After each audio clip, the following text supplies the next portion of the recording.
अस्सलाम वालेकुम वरहमतुल्लाहि वबरकातुहू। हमने अपना सबक नंबर 12 ईद का दिन है ना पढ़ लिया था। अब हम पढ़ेंगे सबक नंबर 13 दरख्तों से मोहब्बत। और ये है कि ये तीसरी क्लास की उर्दू की बुक है, इब्तिदाई उर्दू।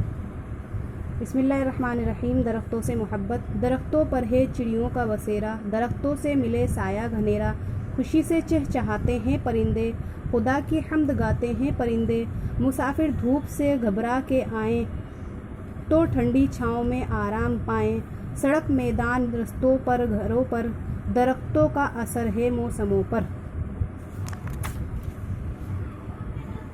बड़े बूढ़े हमारे कह गए हैं, दरख्तों से हज़ारों फ़ायदे हैं, बड़ों की ये नसीहत याद रखें, दरख्तों को सदा आबाद रखें, दरख्तों की हिफाजत हम करेंगे, दरख्तों से मोहब्बत हम करेंगे।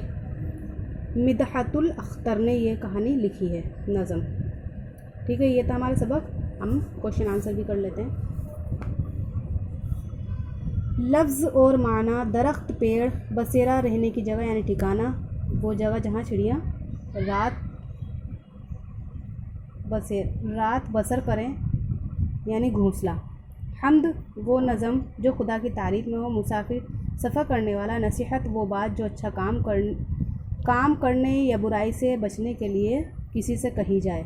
अमूमन ऐसी बात बड़े लोग अपने छोटों से कहते हैं। हिफाजत, ख़तरे या नुकसान से बचाव, देखभाल।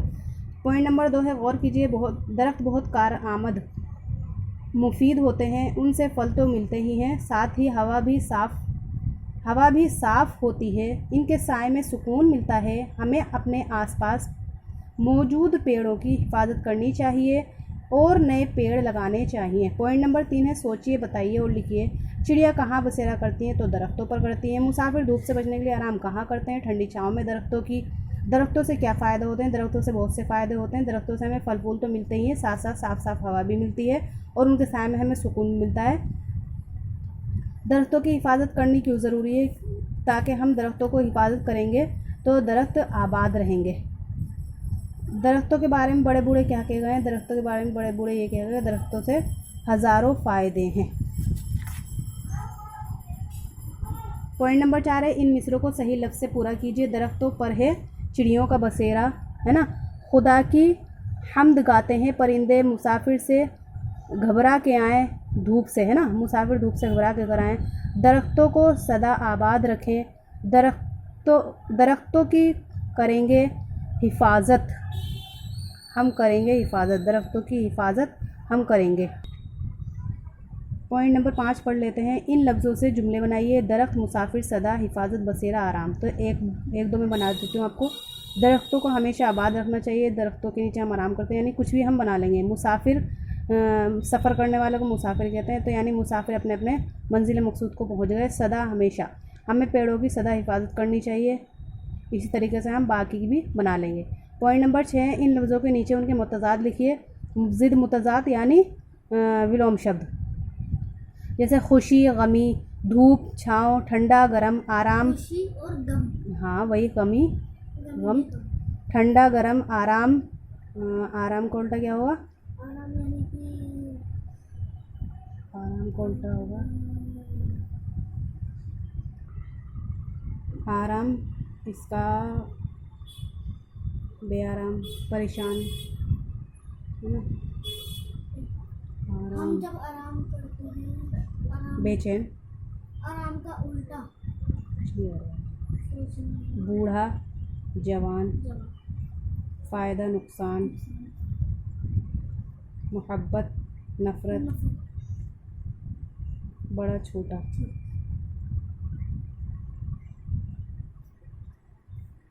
क्या लिखा है? नज़म से ऐसे 3 मिसरे लिखिए जिनमें लफ्ज़ दरख्त आया हो। नज़म के अंदर से ढूंढ के। दरख्तों की हिफाजत हम करेंगे, दरख्तों को आबाद हम रखेंगे, दरख्तों पर है चिड़ियों का बसेरा। ठीक है, ये हो गया। अब है पॉइंट नंबर 8 जमा। इन लफ्ज़ों के वाहिद लिखिए। जमा वाहिद, दरख्तों का लिख देंगे दरख्त, मौसमों मौसम, हज़ारों हज़ार, बूढ़ों बूढ़ा, रस्तों रस्ता, घरों घर, चिड़ियों चिड़िया, बड़ों बड़ा। ठीक है, इस तरीके से हमें लिख लेना है। और ये वाहिद जमा क्या होते हैं ये मैं पहले बहुत अच्छी तरीके से बता चुकी हूँ। सिंगुलर, प्लूरल, ठीक है, जैसे एक वचन बहुवचन होते हैं। पढ़िए, समझिए और लिखिए। दरख्तों के फ़ायदे पर 5 जुमले लिखिए। बाज़ लफ्ज़ों का तलफ़ुज़ एक जैसा होता है लेकिन मायने और इमला के एतबार से वो मुख्तलिफ होते हैं। यानी बोलने में तो एक से होते हैं लेकिन लिखने के एतबार से और मायनों के एतबार से अलग अलग होते हैं। जैसे सदा और सदा, पहले लफ्ज़ का मतलब हमेशा लेकिन दूसरे लफ्ज़ का मतलब है आवाज़। इसी तरह नीचे लिखे हुए दायरों में से एक जैसे तलफ़ुज़ वाले लफ्ज़ों को उस्ताद की मदद से खाली खानों में लिखिए। तो हम इस तरीके से इसमें से छाट के लिखेंगे। जैसे आम आम, आरी आरी, अलम अलम, सवाब सवाब, जाल जाल, अरब अरब, हवा हवा हवा, कसरत कसरत, नज़ीर नज़ीर, सदा सदा सदा। ठीक है, ये हो गया हमारा।